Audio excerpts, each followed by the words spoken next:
ঘুমায় এই লোকটা, একটু ব্রেন স্ট্রোক করবে। ঠিকঠাক বসো, হাই মসজিদে ঘুমায়। বাঙালির এক বদ অভ্যাস, ঘুমের কোনো টাইম নাই, ওপেন ডোর। ঘুম যে কখন আসে নিজেও জানে না।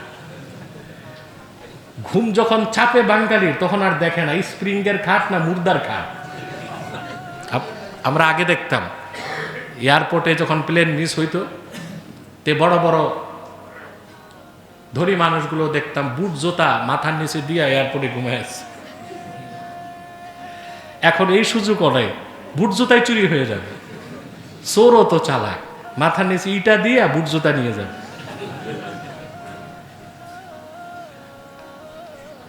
প্রিয় বন্ধুগণ, রাসূল করিম সাল্লাল্লাহু আলাইহি ওয়াসাল্লাম ইরশাদ করেছেন, তিনটি খাসলত যখন কোনো ব্যক্তির মধ্যে সন্নিবেশ ঘটবে, তখন সে ইমানের মধুর স্বাদ পেয়ে যাবে।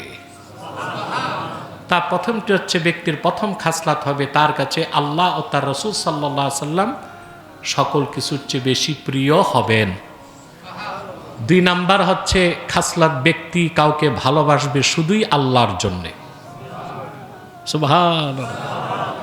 3 নাম্বার হচ্ছে ঈমান আনার পর আবার কাফের হওয়াকে সে ওই রকম অপছন্দ করবে, জীবন্ত তাকে আগুনে নিক্ষেপ করাকে যেভাবে অপছন্দ করবে। এই 3টা খাসলাত যখন বান্দার মধ্যে একত্রিত হয়ে যাবে, সে লোকটা ইমানের মধুর স্বাদ পেয়ে যাবে।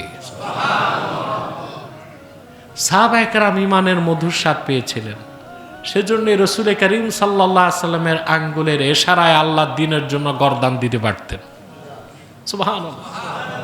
জীবনের চেয়ে বেশি সাহাবায়ে কেরাম আল্লাহর হাবিবকে ভালোবাসতেন। হাদিস শরীফে এসেছে, উহুদ যুদ্ধ যেদিন হলো, শয়তান চতুর্দিক ছড়িয়ে দিল, আল্লাহর হাবিব মুহাম্মদ সাল্লাল্লাহু আলাইহি ওয়াসাল্লাম শহীদ হয়েছেন। হাদিস শরীফ সাক্ষ্য দেয়, এক বৃদ্ধা সাহাবিয়া মসজিদ নববীর পাশ থেকে দৌড় দিল উহুদের দিকে। মসজিদ নববী সাল্লাল্লাহু আলাইহি ওয়াসাল্লামের 21 নম্বর গেট থেকে উহুদ পাহাড় দেখা যায়, কিন্তু 4 মাইল দূরে। কত দূরে? মহিলা কিছু দূর অগ্রসর হবার পর বিদায়রত একটি কাফেলা বলল, কোথায় যাচ্ছ? বলে উহুদে। বলে কোনো লাভ নাই, আমরা দেখেছি কদ উস্তুশহিদা আবুকে, তোমার বাবা শহীদ হয়ে গেছে। মহিলাটি বলল, এটা জানতে চাই না, বলো রাসূলুল্লাহ কেমন আছেন? আবার সামনে বাড়ছে, আরেকটি কাফেলা আসতেছে, জিজ্ঞেস করা হলো, মহিলা কোথায় যাচ্ছ? উহুদ যাচ্ছি।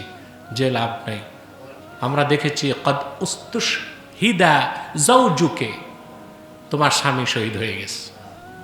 বলে তা জানতে চাই না, বলো রাসূলুল্লাহ সাল্লাল্লাহু আলাইহি ওয়াসাল্লাম কেমন আছে? কিছু দূর যাওয়ার পর আরেক দল কাফেলা বলল, কোথায় যাও? উহুদে। যে লাভ নাই, তোমার ছেলে শহীদ হয়ে গেছে।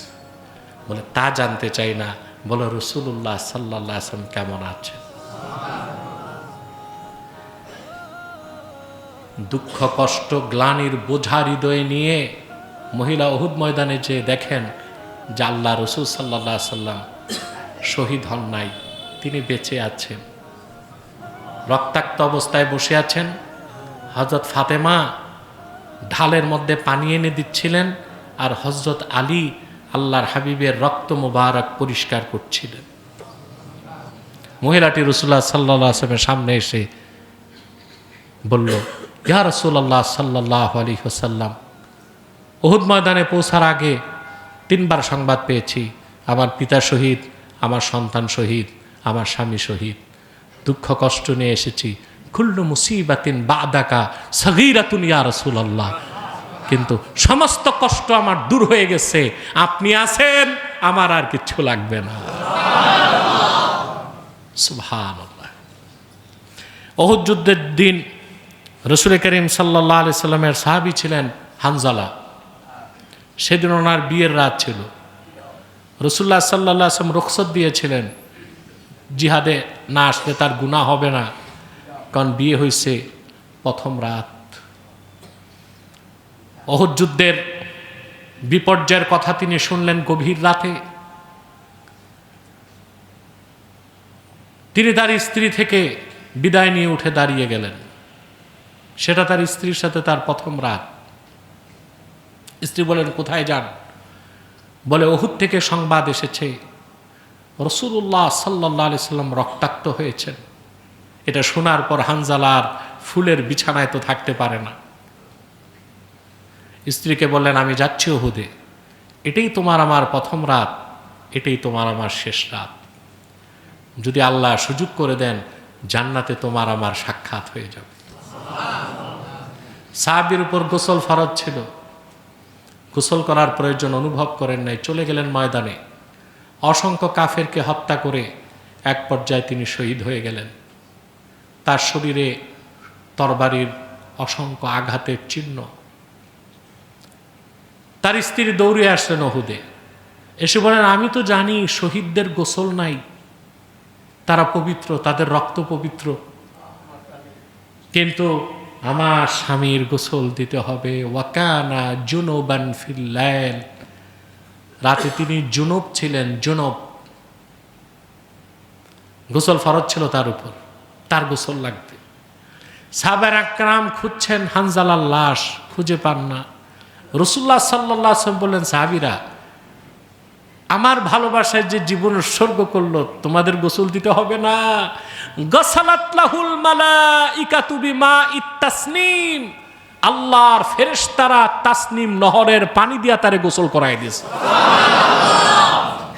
ইবনে আবিদিন শামী ফাতোয়া শামীতে একটা রিওয়ায়াত এনেছেন, হানজালার লাশ যখন সাহাবায়ে কেরাম খুঁজে পেলেন, বেহেশতের তাসনিম নহরের পানির ফোঁটা ঝরছে দেখতে পেলেন। সুবহানাল্লাহ। তাহলে প্রিয় বন্ধুগণ, রাসূলুল্লাহ সাল্লাল্লাহু আলাইহি ওয়াসাল্লামের ভালোবাসা জীবনের চেয়ে বেশি হতে হবে, তাইলে ওনার অনুসরণ করা সম্ভব হবে। আর ওনার অনুসরণ করতে পারলেই আল্লাহকে পাওয়া যাবে। এটি তো আমাদের বক্তব্যের মূল বিষয়, বুঝতেছেন তো? আল্লাহ রাব্বুল আলামিন তার হাবিবের আনুগত্যের কথা বলতে যে চূড়ান্ত পর্যায়ে বলে দিলেন।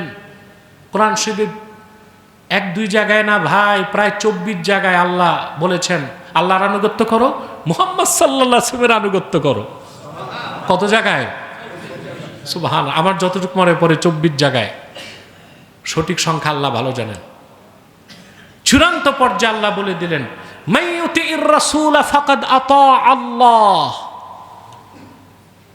যে মুহাম্মদ সাল্লাল্লাহু আলাইহি ওয়াসাল্লামের আনুগত্যকে গ্রহণ করলো, সে আল্লাহর আনুগত্য করলো। সুবহানাল্লাহ। এখন রাসূল করিম সাল্লাল্লাহু আলাইহি ওয়াসাল্লামের আনুগত্য কিভাবে করব প্রশ্ন আসে না? জবাব সহজ। আল্লাহর হাবিব মুহাম্মদ সাল্লাল্লাহু আলাইহি ওয়াসাল্লাম ১৫০০ বছর আগে যে উসওয়াতুন হাসানা, সর্বশ্রেষ্ঠ আদর্শ, উত্তম আদর্শ রেখে গেছেন, যে সুন্নত রেখে গেছেন, জীবনের সকল ক্ষেত্রে সেই আদর্শের, সেই সুন্নাহের অনুসরণ করলেই রাসূলুল্লাহর আনুগত্য করা হবে। আর রাসূলুল্লাহর আনুগত্য করা হলেই আল্লাহর আনুগত্য হবে।